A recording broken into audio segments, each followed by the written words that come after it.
संजय राऊत यांनी महायुती सरकारवर हल्लाबोल चढवलाय।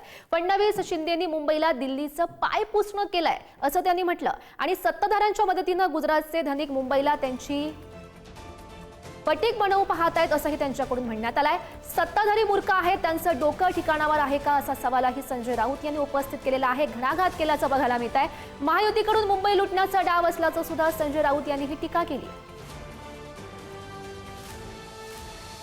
सत्ताधारी मूर्ख लोक आहेत। सत्ताधाऱ्यांचं डोकं ठिकाणावर आहे का? मुंबईचं दिल्लीच्या वाटेवरचं पायपुसणं केलं या लोकांनी। मुंबादेवीचं आम्हाला सांगू नका हो।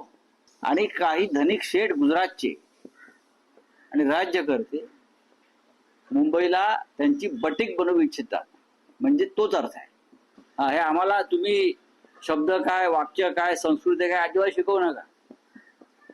हे सगळे आहेत